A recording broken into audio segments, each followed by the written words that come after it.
Okay, good morning, everyone. Welcome to episode 175 of Blowback, Exposing Imperial Decline. I am Billy Bob on the West Coast, and what can I tell you about me? I've had my Facebook profile for about 10 years, and it wasn't that long ago that I started identifying as a communist, Marxist-Leninist. And that was just because, the end of a long effort to try and figure out what is going on and why.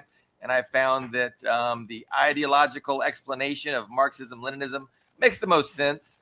And so we've been having this program for 175 episodes. I've got my co-host, Ian Cummer. So Ian Cummer does not embrace the Marxist-Leninist label, but he is a former U.S. Marine. And he did move to Moscow because I don't want to put words in his mouth, but I think he got kind of sick of the culture here in the United States. And he's now living in the suburb, the Moscow suburbs. And it is, what time is it over there? I want to say it's just hitting 7 p.m. It's 8 p.m. And that's because you have daylight savings time. And we don't. And that's actually why I left. I got tired of changing my clocks and changing my schedule twice a year. Now I don't. I hear that. That's a good reason. Mhm. Our special guest today, you all know him. He is a geopolitical analyst from Chicago, Illinois. Greg Rosen, friend of the show, returning guest. And today we have picked the topic that everybody has been talking about for the last week or so, which is the 28 points to peace. And at the very top, there was a few items I wanted to say about that. I think the biggest thing with regards to the specific topic of the 28 points to peace is that, there's some ambiguity. It's kind of unclear, or at least it was at the beginning, who created this document, where does it come from, and why is it why is it all of a sudden just appearing? And so I certainly thought at the beginning, I took for granted how it was being advertised, which was, it was basically a Russian-U.S. joint effort that Russia was on board with. And we, the two of them, Trump and, the Kremlin, were going to try and, shove this down the throats of the Ukrainians and the Europeans. And, we will see how much success they have. But, Putin kind of did speak to the issue, and he kind of downplayed this 28-point program a little bit. And he was saying that, it can definitely form the basis of discussions, but he didn't really endorse it as if it was, his plan and like he is okay with every point of this peace plan. And so what I think this peace plan actually is a United States peace plan, and their best effort to try and force peace. So the question becomes, is the United States really looking for peace? And I would argue, and I believe Brian Berletic, is absolutely correct. And Brian is always quick to remind us that fundamentally the U.S. has not resigned itself to multipolarism. Fundamentally, the United States is continuing its effort for, unipolar global hegemony. And they are just dealing with some setbacks. They're adjusting to some setbacks. This peace plan is an adjustment to the setback, but their end goal is the same. And so because of that, we probably cannot, we don't want to put too much stock into this peace plan for any number of reasons. But it's definitely, the West is opportunistic, and they're hoping that they can get some concessions. They can win the diplomatic war because they can't win, the war on the actual battlefield.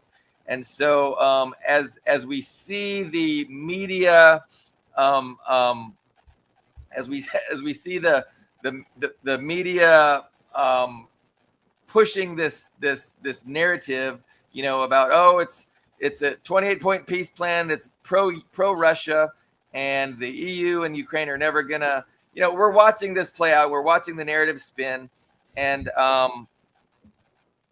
we don't want to get too caught up in these narratives, because ultimately the real objectives of the United States have not changed. Let's see. So what to put the big picture to try and paint the macro analysis, the wider lens of what really is going on. Because Ukraine is just a small aspect of the Western push for global hegemony. So we have areas in West Asia with Iran, and we have, of course, actual Asia, China.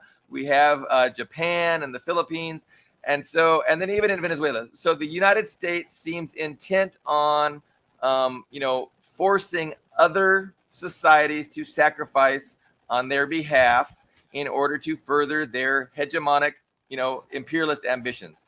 And so we see a more and more clear picture of the U.S. forcing Japan, for instance, to be the next Ukraine, or the Philippines to be the next Ukraine, or even Israel, to definitely be a proxy. I don't know if they want Israel to be the next Ukraine, but it very well could be, the U.S. proxy. And so it's this push for full spectrum dominance is the Pentagon's language for what they're pursuing, global full spectrum dominance. But we don't want to get too carried away with the media narratives that, oh, Trump wants peace in Ukraine. Trump wants peace in Ukraine, and he would like to enlist Russia, on his side in a future war against China. And he would also like to control the oil in the Mideast so that he can cut China off of oil imports. I mean, that's what he wants to do globally, and that end goal hasn't changed. So anyway, I rambled quite a bit. I was all over the place, but now I am going to ask for some feedback from my comments. Agree, disagree? I would mostly agree with what you said, except more emphatically say my take on this is that it's a Trump brainchild. It's like Trump. It's like the Trump administration really has this echo chamber.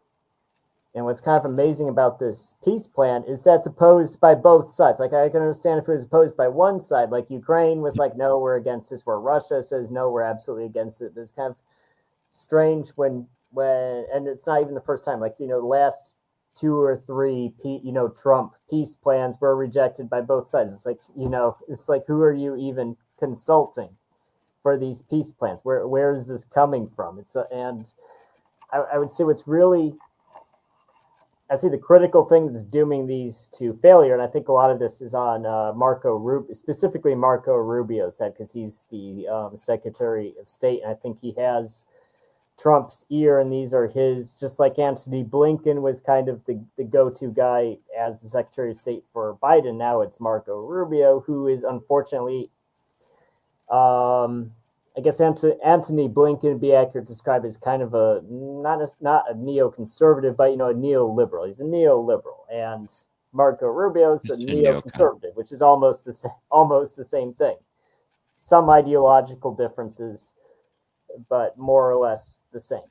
And I'd say what's causing Trump's I think what's giving Trump problems is that he's presenting the USA as like a third-party mediator rather than a participant, because the USA is a participant. Russia wants guarantees. I mean, yes, Russia wants guarantees from Ukraine, right? Ukraine is a player in essence. They want some sort of understanding with Ukraine and with Ukrainians. That's true. But I think they're really looking for some assurances from the USA. They want an understanding from the USA. They want, it's like, this is our side of the yard and this is your side of the yard. We won't bother you on your side of the yard if you give us some guarantees. You won't bother us. So the USA is, even if you overlook all of the quantifiable help USA is giving Ukraine, even if you ignore all that, it's a geopolitical. The USA is a geopolitical player, and Russia wants some mutual understanding with the USA. And Putin and the Russian government has repeatedly said that it's not just Ukraine. They want a big picture Yeah. globally. Individual regions. They want to talk about the Arctic. They want to talk about the Middle East and Africa and Latin America. They want to talk about those. They probably want to talk about those regions individually, but also just globally. What's the understanding between Russia and the USA? But the USA has this idea that it's this regional conflict. Like to quote Obama, that's an Obama statement. Oh, it's a regional conflict with Ukraine and Russia, and the USA is this lone superpower that's mediating it, and that's it's not even factually correct. I don't think anybody on either side would think that's even factually true. It's weird. Now, as far as the peace plan itself, I mean, if anyone's looked at these points, these 28 points, well, one, it's a long list. It's like 28 points. I mean, I think I read those 28. I did read them all. I felt like those could have been 10 points. Like I think even Zelensky had like a 10. I don't remember how many points he had. It was a lot shorter though. It wasn't 28 points, and some of them seemed redundant. Like these 3 or 4 points could have been 1 point if you'd phrased them a little more succinctly.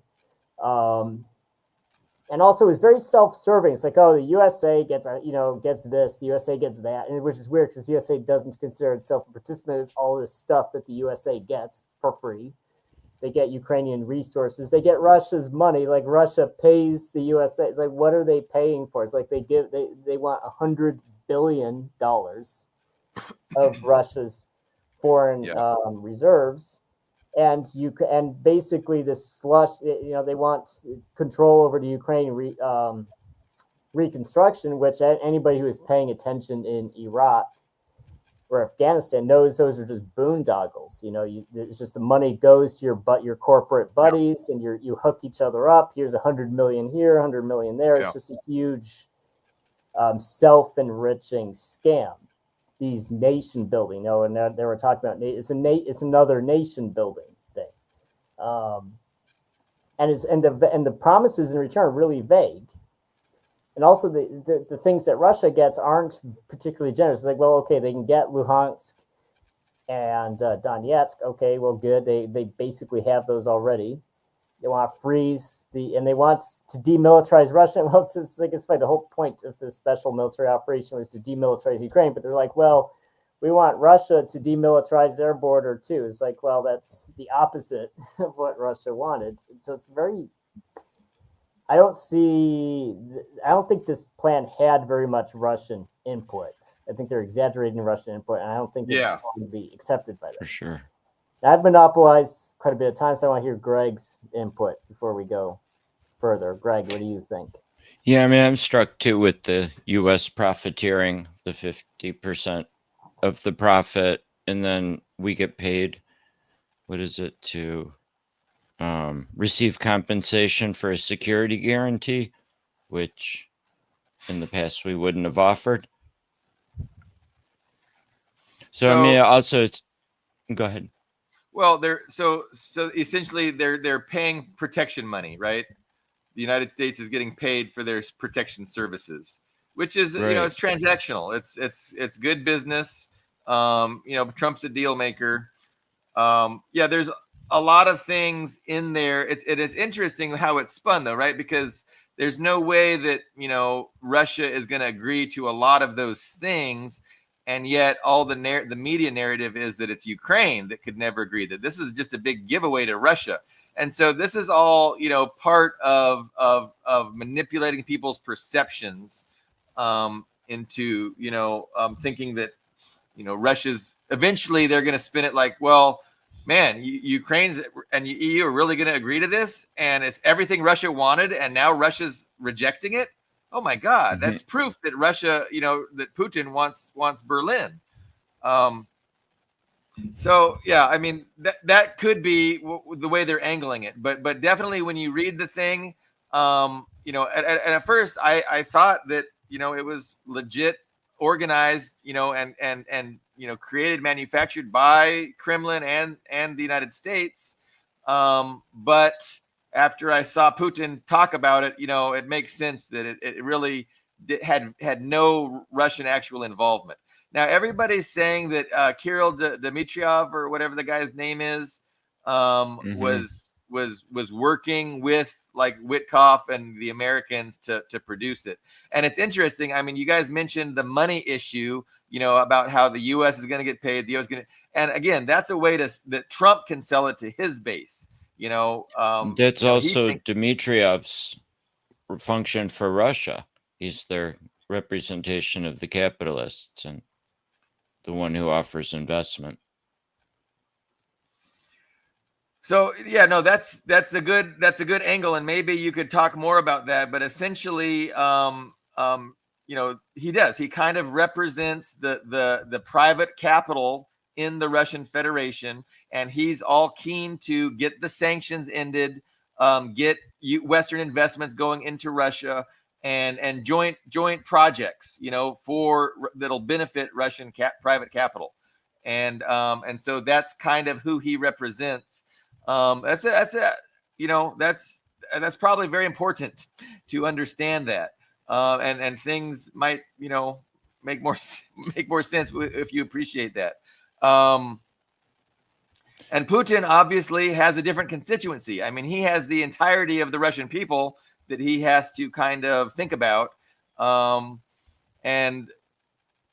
he also has the Communist Party as his biggest political rivals. And so, he can't just not care about the working class and just focus on, selling out and just caring about the capitalists, the interests of the private capital. Did you have anything more to say about that, Greg?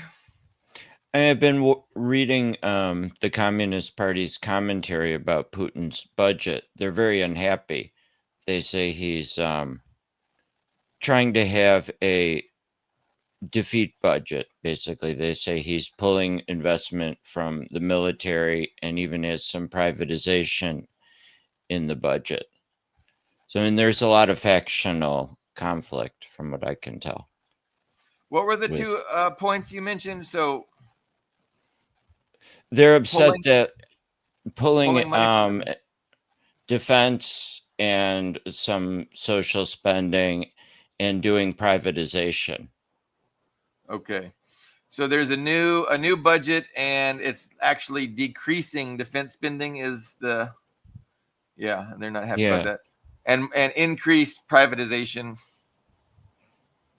Yeah, so I think you can see some of the tension with the capitalist side wanting out and Putin balancing them. And from a little bit I know about the Russian budgets is they get revised during the year. So they may have like what they want to happen budget and then have to change it. Okay. Well, they've been debating the 2026 budget, like Greg said, and that the cuts to the military spending, like it's over 6% now. They were talking about reducing it. I don't remember what they were going to reduce it to, 5 or 4.5%, something like that. I don't think that's unreasonable. There's definitely other things that they can spend that money on it within Russia itself. And if you look at Ukraine, they had the big 2022 autumn offensive. They had the 2023 offensive to retake Mariupol and then Crimea, right? That was the meme they were sharing in 2023. In summer we'll be vacationing in Crimea. Mm-hmm. And then their last big offense, that really gutted them. That really hurt them. Those losses. I think that's actually the peak of the Ukrainian armed forces. They peaked in 2023. They had that. All of those NATO reserves, they had all the Warsaw Pact stuff. They were just flush full of equipment and personnel, and that they took very heavy losses. And but they still launched that big it was not nearly as large, though, that 2024 offensive, which kind of bled over into 2025, the Kursk offensive, which gained a lot more territory, but it was a lot smaller, and it had much. And, and now I think we're actually at the point, and and I look at the the Russian defense ministry, and the counter, because when you look at Ukrainian counteroffensives, even like 18 months ago, you see they would have very large attacks, battalions worth of men and equipment attacking, hundreds of vehicles, hundreds of tanks, hundreds of artillery pieces, and armored cars, and all this MRAPs, all this stuff. And now it's just like I remember the other day I was reading the Russian military's telegram, the defense ministry's telegram channel. It's like they attack with one tank, 50 personnel, and with drones. It's mostly drones. So it's like right. It's almost like fighting the Taliban or Al Qaeda. It's like they've switched to kind of an irregular warfare format because they've lost so much equipment. So I think it's actually reasonable for Russia to not spend so much on the military because they don't need to take Kyiv, they don't need to take Lvov, right? They don't need to conquer Ukraine. Because if they did need to conquer, if they needed to physically conquer Ukraine, then yeah, it would make sense to increase military spending, build more tanks, build more vehicles. But they don't need to do that. They just need to exhaust the Ukrainian military so they can't launch any more offensive operations. And I think they've done that. They've accomplished that. I mean, the war is not over, but I think the conventional war is mostly over. So it does make sense to decrease spending next year. And yeah. Russia is very paranoid about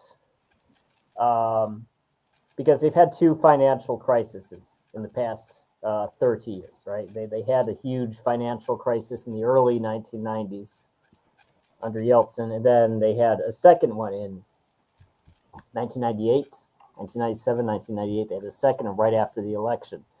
So they're very, very paranoid about inflation, very paranoid about overheating the economy. So you can say they're being too conservative, but I don't think it's unreasonable for them to be so conservative. And I think that's also what got the Soviet Union in trouble in the 1980s was that they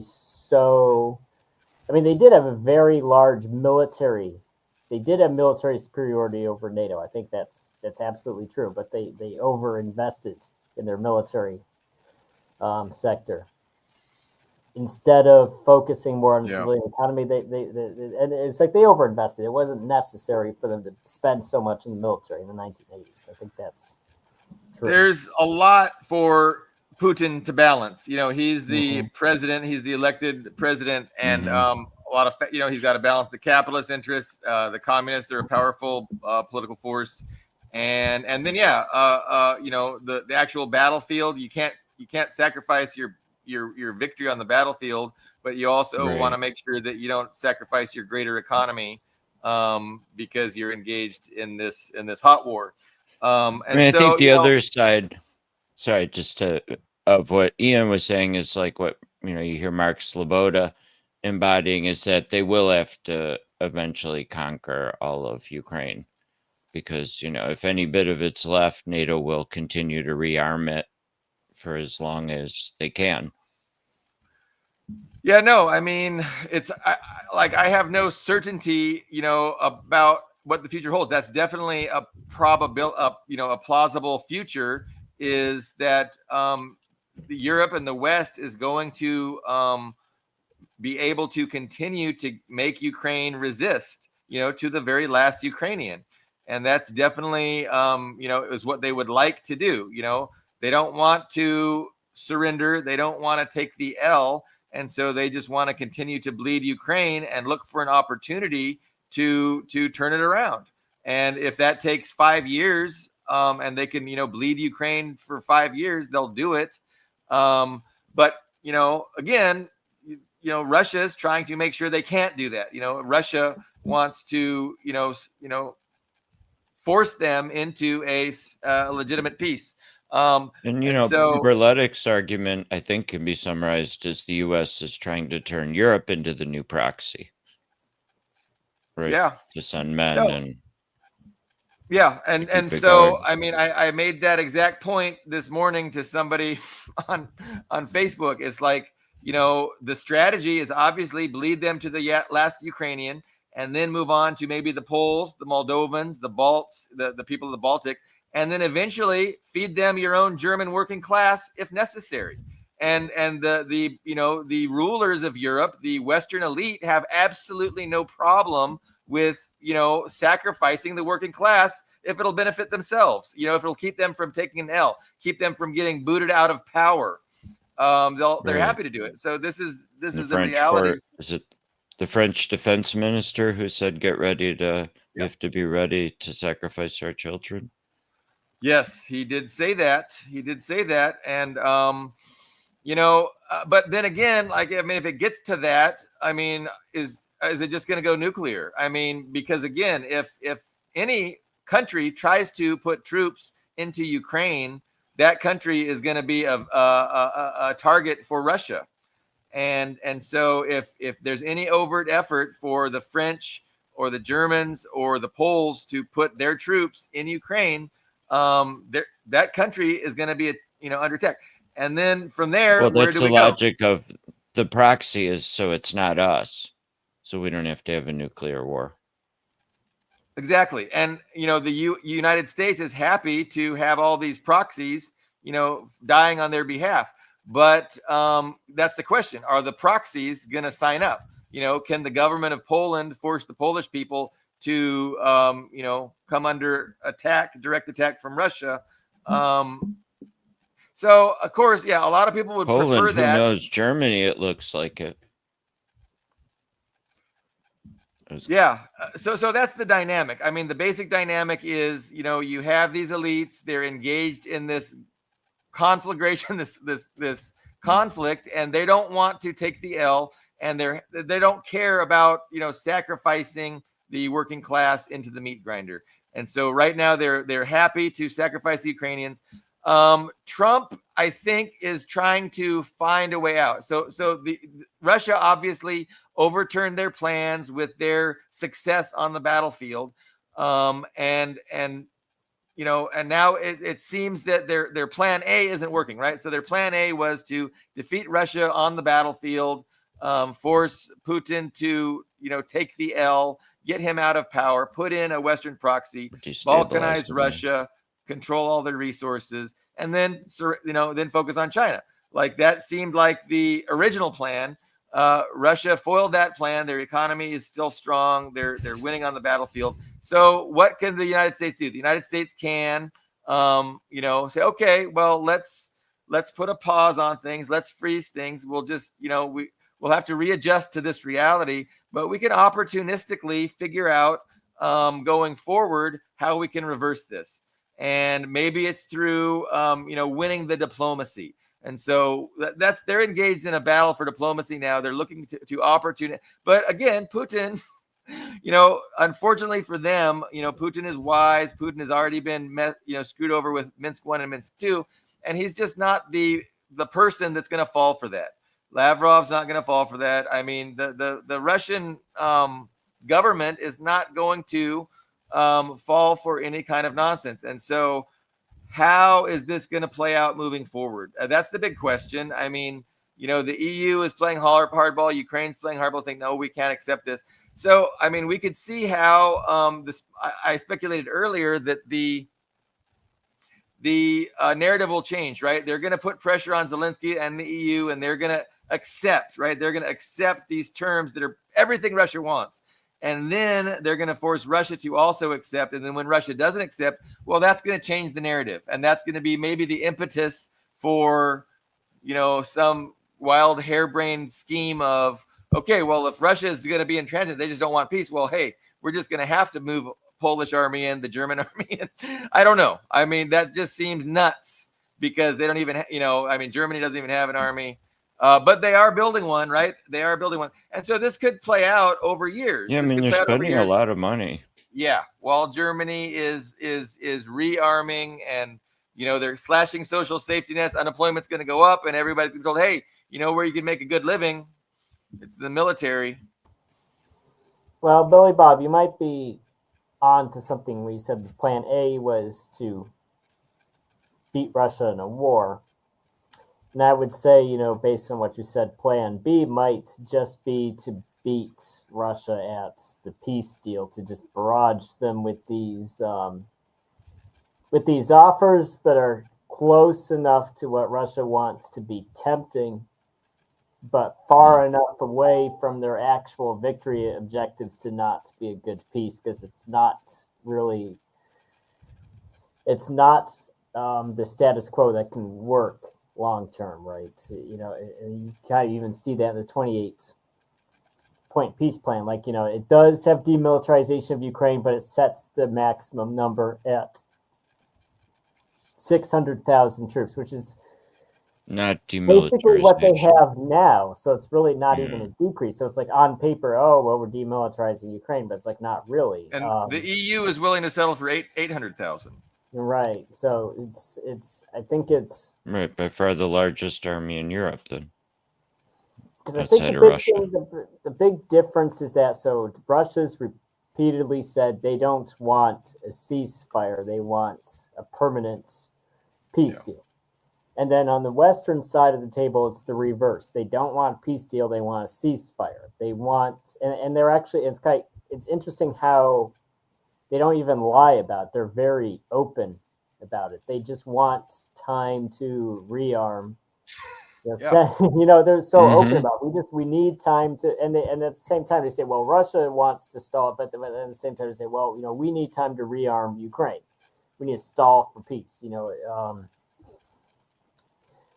And so I think these quote unquote peace plans are kind of in the middle. So they sort of look like a peace plan, but they're more like a ceasefire because they're very temporary. They're so fragile.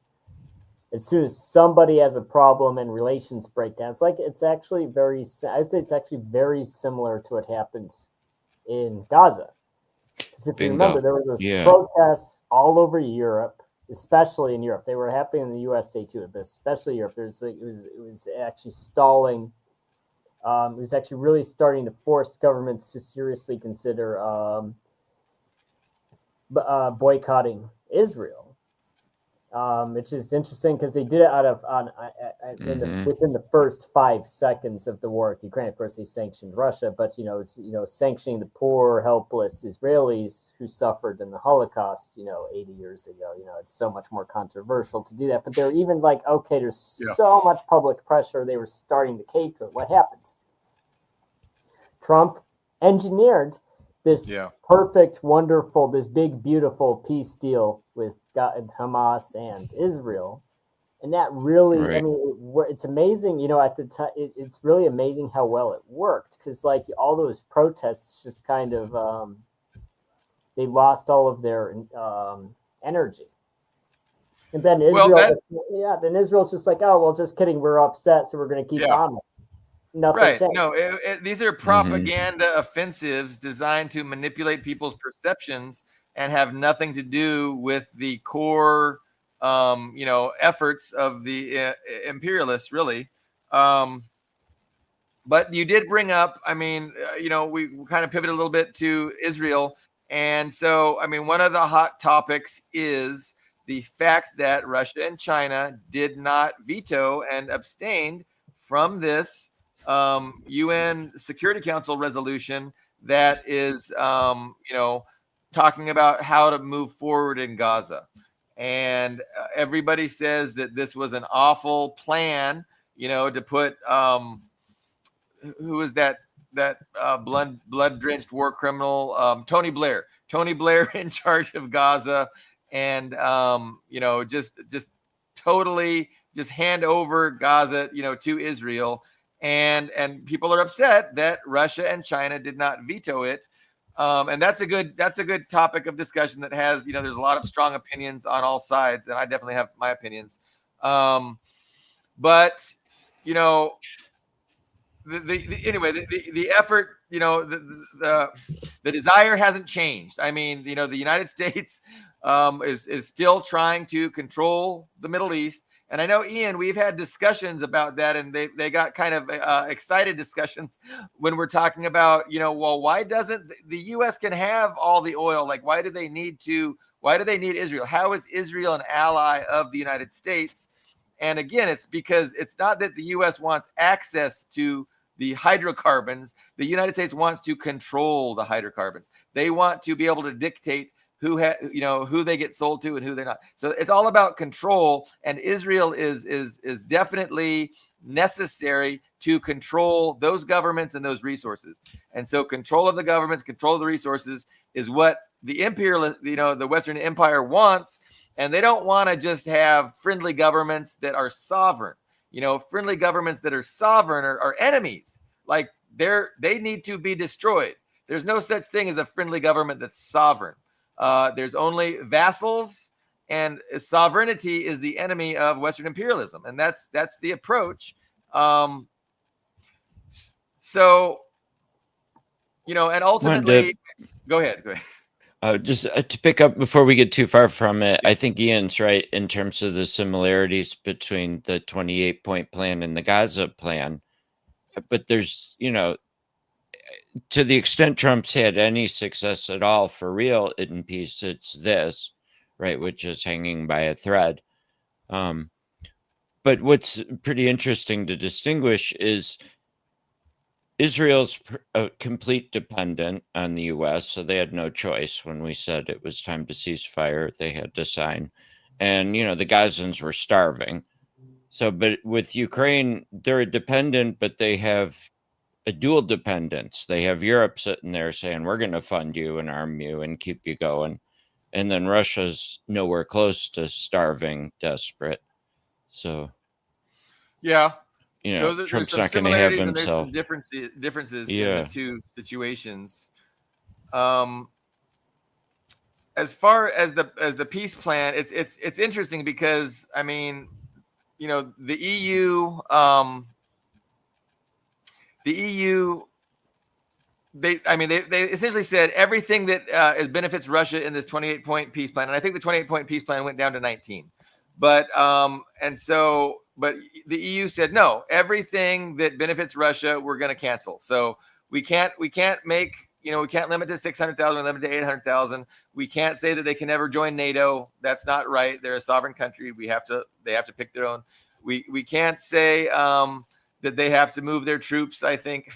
So, basically every single point that was beneficial for Russia. They even removed the no Nazis clause. So, how do you account for that? It's really because the West is arguing with itself, right? It's like, you could say that it's the United States arguing with Europe about, what are we going to force our vassal to accept? And Europe, is saying, hey, they're taking a hard line. Trump is taking a hard line. Not really. But then, and again, who is not involved? Who's not involved is Russia. So it's kind of like theater. Yeah, they keep on making this inter-imperialist dispute. Yeah, and they're making they're saying that this is Russia's proposal, but Putin is saying, oh, this was handed to us. It can be a basis for further discussions. Sure, that's essentially what he's saying. But then this vigorous debate in the media about the EU saying, oh no, we can't have this, we can't have this. You're trying to give Russia everything they want. Like, where is that narrative going to go? And so again, it's possible that narrative does go. The narrative shifts. Okay, the EU and Ukraine are now going to accept this plan that is overwhelmingly beneficial to Russia. Like, they're going to just sacrifice. The fighting needs to stop, and Russia, the EU and Ukraine are going to now accept it.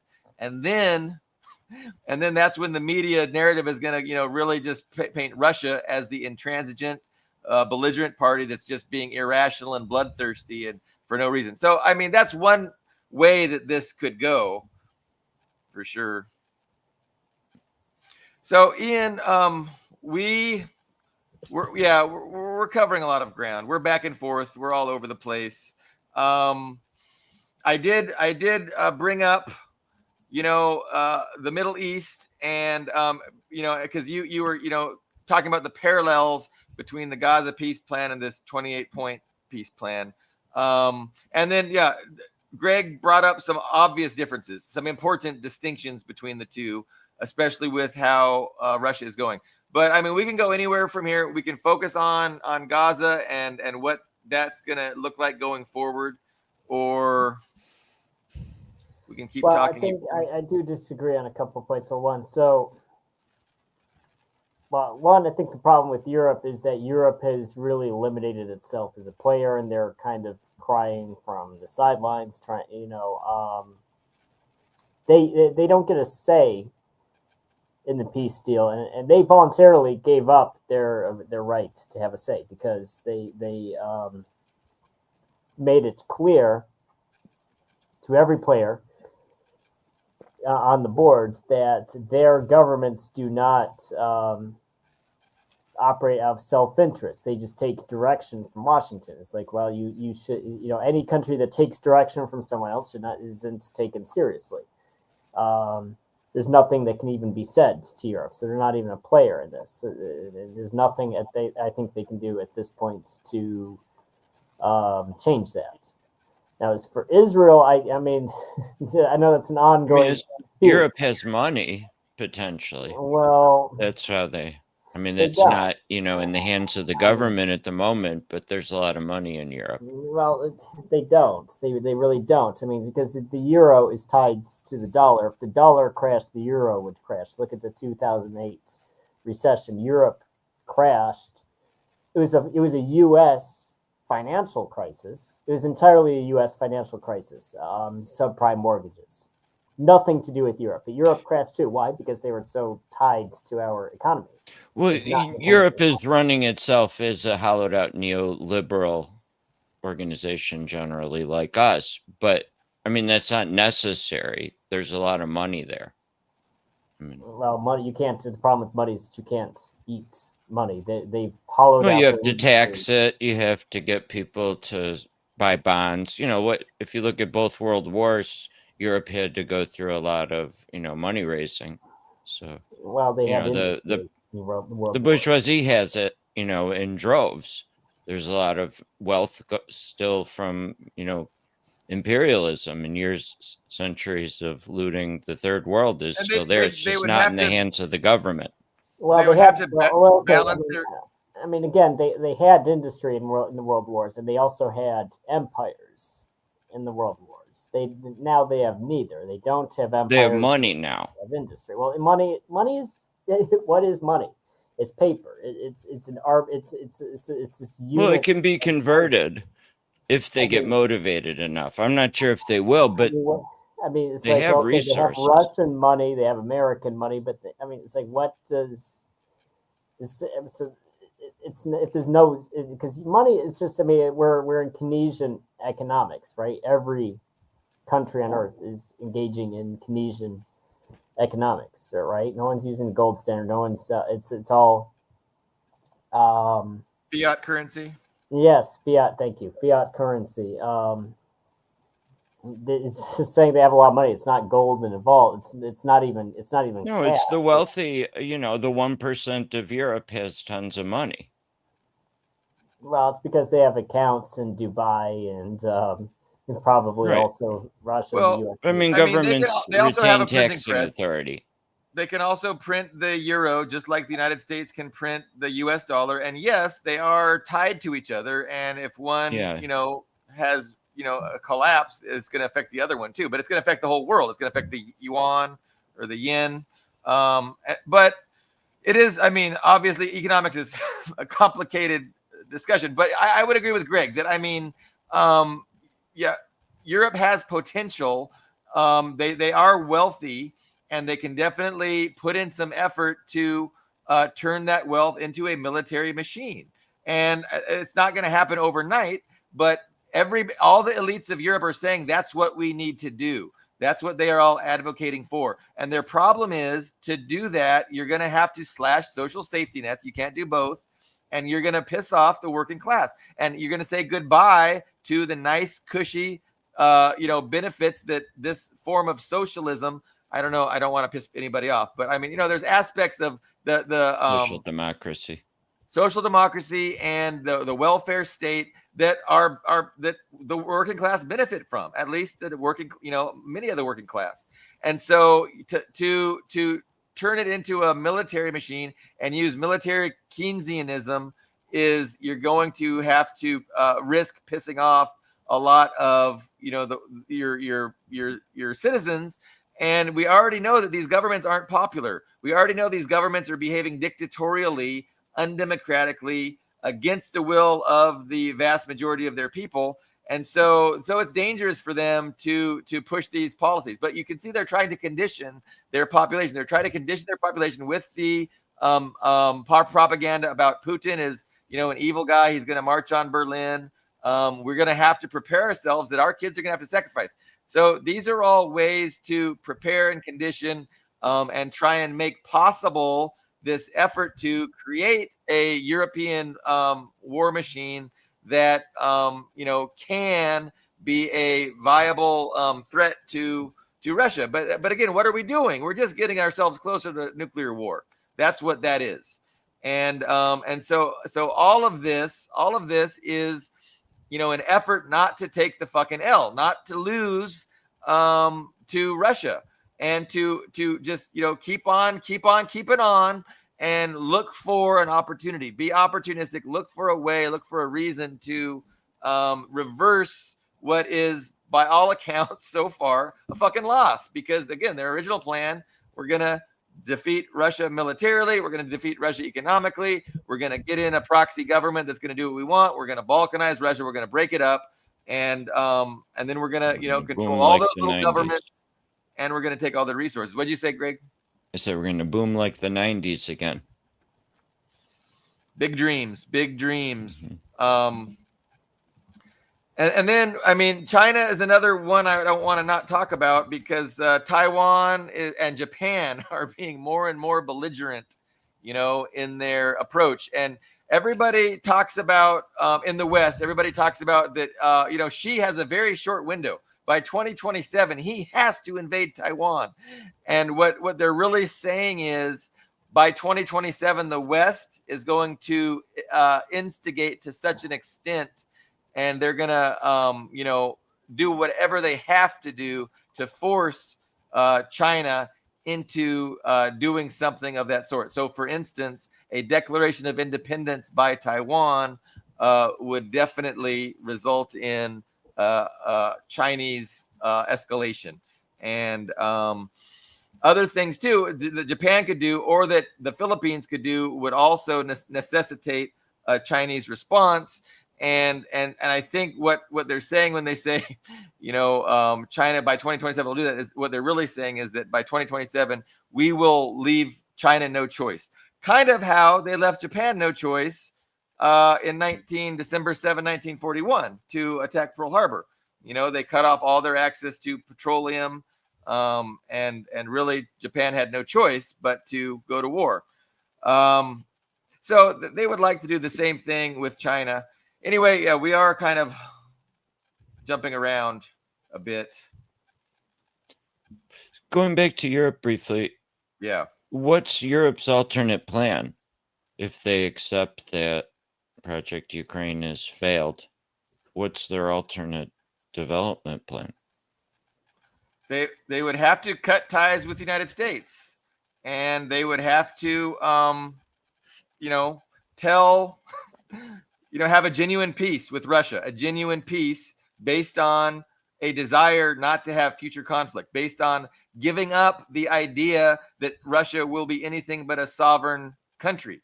And right now they can't. Like Where do they go for their imperialism?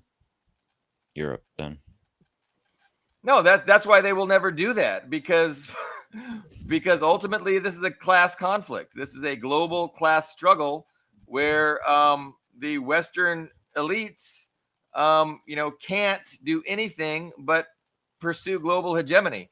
And if one particular elite tries to make the case, hey guys, let's not do this anymore, like he'll just be, he'll just be kicked out of the club, like nobody's going to listen. And it's like an inexorable drive that we will see where it leads us. But yeah, I mean, Did World you have War a thought III. on that, Ian? Since you were Oh, more yeah. skeptical that So, Ian's yeah. gonna. No,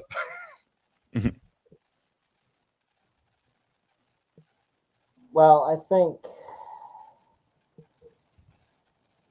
Well, it's tough to say, actually.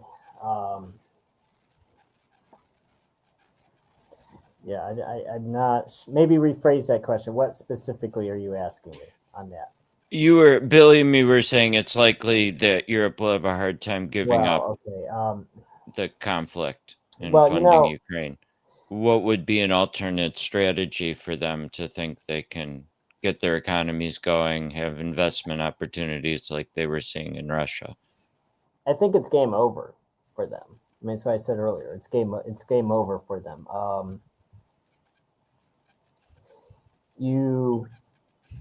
Because they don't have cheap energy anymore from Russia.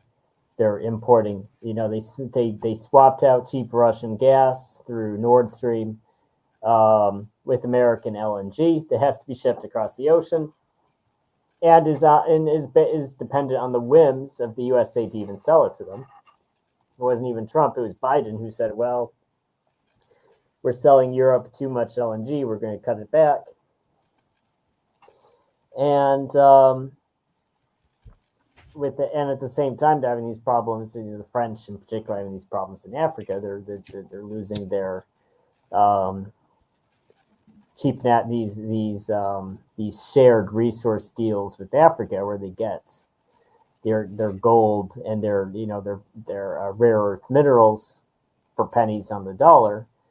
And they lost both of those things at the same time. They're losing their influence over Africa, and they lost their Russian energy.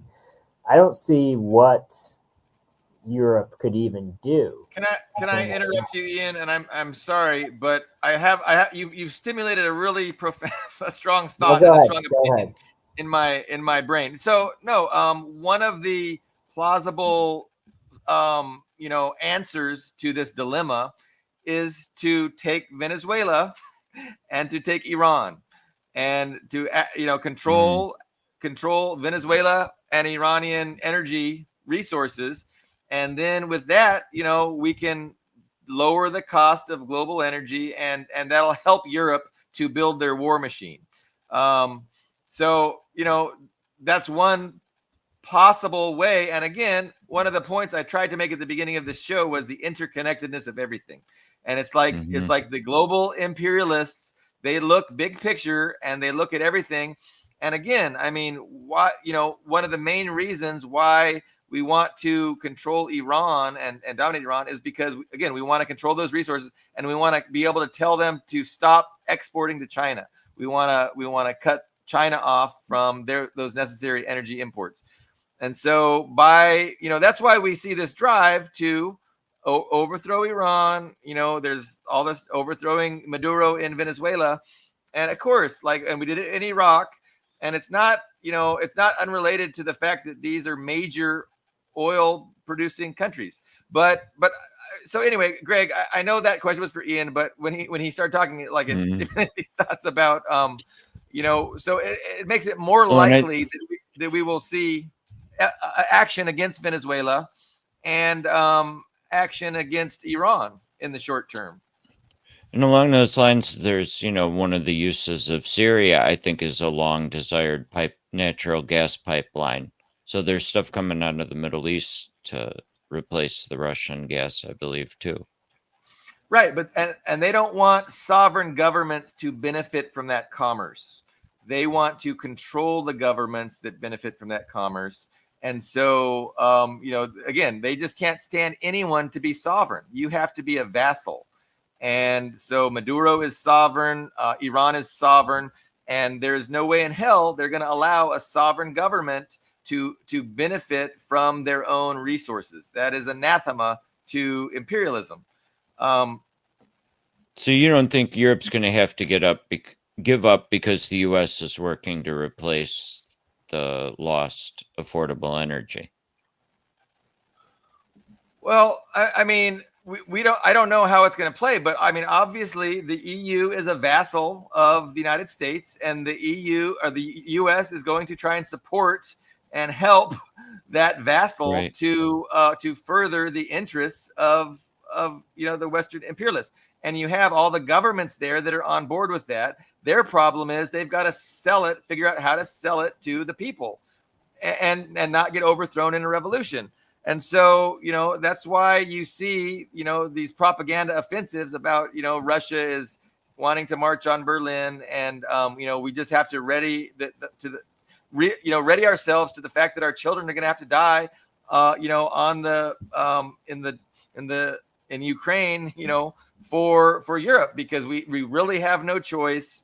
Russia is that big of a threat to our way of life. And again, it's a double game, because the interests of the imperialists, the interests of the Western elites are diametrically opposed to the interests of the majority of people, the working class majority. And so they have to figure out how they can coerce and cajole and manipulate people into just enough support to where they can do what they want to do without, getting overthrown in revolution. I mean, that's their task.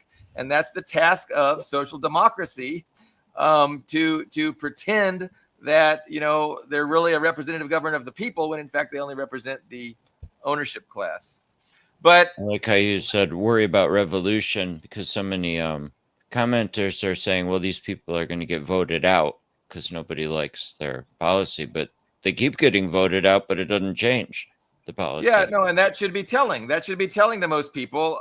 Romania, they just overturned that election because the wrong candidate won. In France, they used lawfare against Le Pen because she wasn't sufficiently servile to the anti-Russia narrative. So they said she can't even run. They shot Fizzo. They shot him. Almost died. But they're putting a lot of pressure on these governments that aren't towing the line, that aren't towing the propaganda line.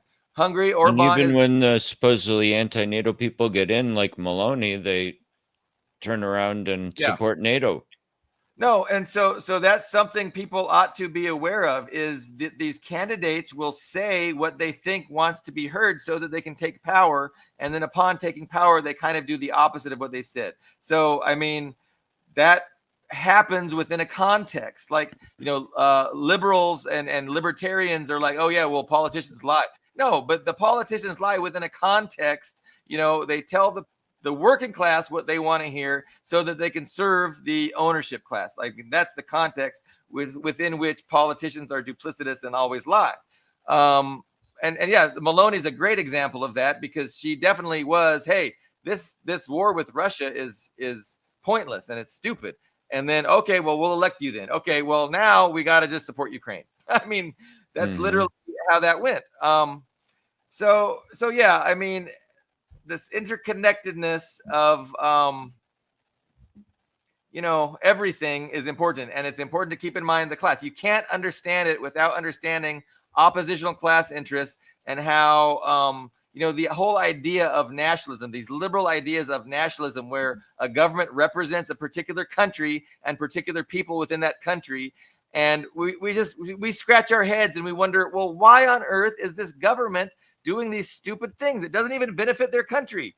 And it's like, well, yeah, because that's not what they're there for. They don't give a fuck about that country or those people. They are there to benefit the Western elites and their empire. Like, that's literally what they're there for. Now, they can't say that.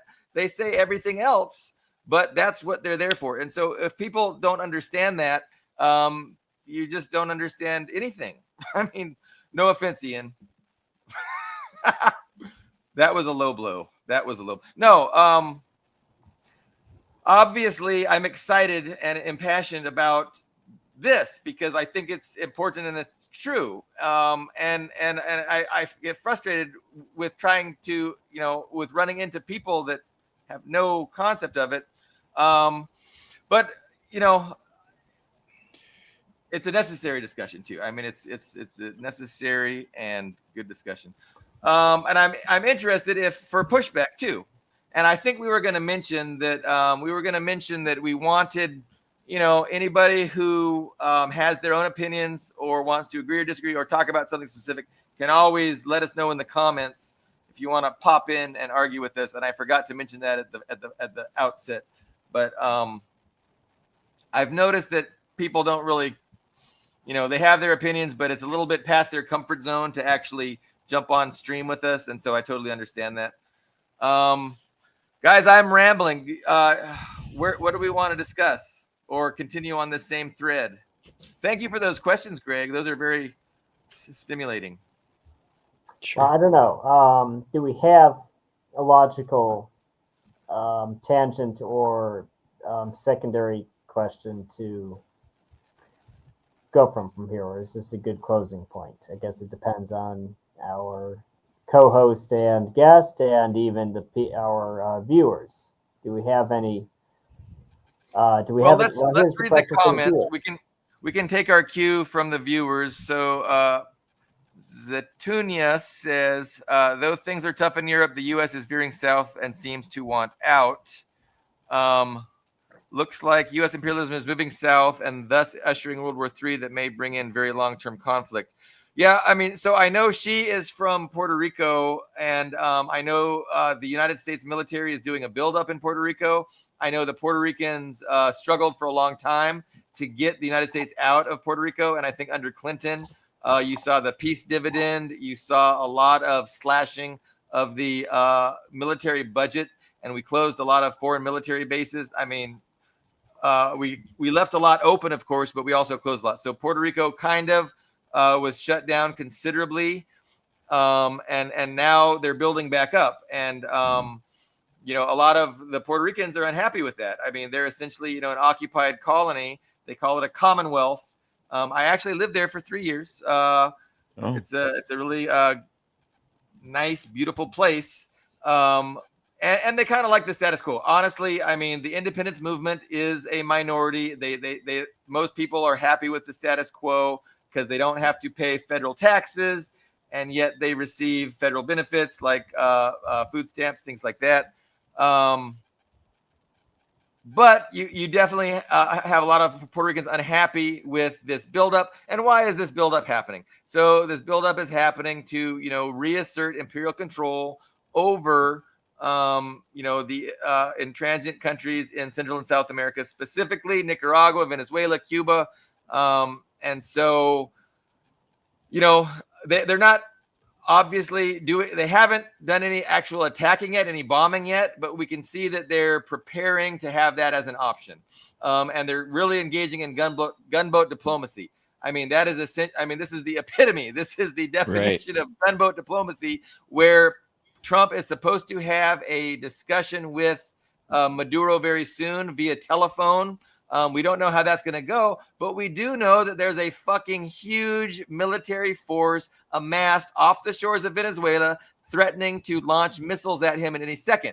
And we also know that when anybody negotiates with the United States, it could be a pretext to be assassinated. Like that was true with the Iranians. That was true with Hezbollah. That was true with the Palestinians in Gaza. And so it's not past the U.S. just to, pretend to negotiate just so they can assassinate people. So it's very dangerous, but it's straight up gunboat diplomacy. Hey, let's negotiate. And if you refuse to concede to what my demands, well, I'm just going to kill you. That is not liberal, guys. And you know what? The fucking liberals are stupid because they're going to want to blame Trump. Oh, that's just Trump. Obama wouldn't have done that. We don't like Trump. Trump doesn't speak for us. These liberals, they just delude themselves with this nonsense, and they assume that everything that is going on, all the illiberal things are going to be Trump's fault, and the Democrats are pretending to oppose them, and so they can run against it. And so, after Trump does everything they want him to in pursuit of the imperialist interests, the Democrats will come along and say, yeah, we didn't really like that. Like, we were against the Iraq war, so vote us in now. And we were against all these illiberal things Trump did. It's just a transparent fraud, and the people that can't see through it need to check themselves. Yeah, I don't know. It was like, I was having so much fun ranting, Ian, and we were only an hour in, and I wanted to rant a little bit more before before we called it. And it is early. Like we usually go for like an hour and a half. But no, I'm open to working towards wrapping things up. If nobody is, as stimulated as I am into getting, putting out there a point of view or a perspective. I could Still go ahead. pondering about Europe, and the common assumption is, well, the politicians will have to make painful welfare cuts, and they'll be, afraid to do that, so they're going to pull back and hesitate. But at the beginning of World War I, the wealthy bought huge amounts of government bonds just with a bit of encouragement, and that's who's really on board this policy. I wonder if and when they have to give up sending in the confiscated Russian assets, if the wealthy will start volunteering again. I mean, I would say it's not easy running an empire because you're constantly playing this double game where you have these real interests that you're expected to pursue as the puppet politician, as the vassal government, but at the same time you have to do it in such a way that isn't blatant and obvious, and you have to coerce and cajole enough of the people to go along with it. And then, depending on how many people that you can get into agreeing and accepting with your policy, then that's going to also determine the nature of your policy, right? So I mean, if they might have to be more coercive with their own population, and they're not above being coercive with their own population. But they would like not to be. They would like their population just to support them and just follow them blindly. That would be great. But when that fails, then they have to be more coercive with their own population. And again, that does contain some risks. There's some risks to that. The liberals in Western Europe have had a really sweet life for a long time.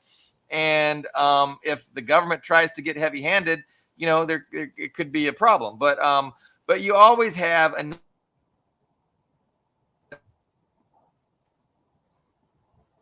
the unorganized working class masses. And why are they unorganized? Because you've had generations and generations of social democracy working at taking away their unity, dividing them, on cultural issues and conservative, liberal. I mean, all those kinds of things serve to destroy the unity that is necessary for the people to actually have influence over the government. Ian, I do feel bad because, I feel like you're being forced to listen to my lecture, and I don't want to feel bad. It's a platform for all of us to lecture. Oh, let's talk about Ian. Let's talk about maybe a future show that we can do. You've said that some people have expressed interest in, a Q&A with you, maybe about what it is like for an expat to live in Russia, and maybe why you wanted to leave the United States in the first place. And so I think, I'm totally open to and interested in maybe a Sunday episode that we can promote, a few days in advance. But I'm up for that. I don't know if you wanted to. Yes, I think a Sunday show, and for everybody listening now, are all three people listening right now. Yes, we're looking for Sunday, probably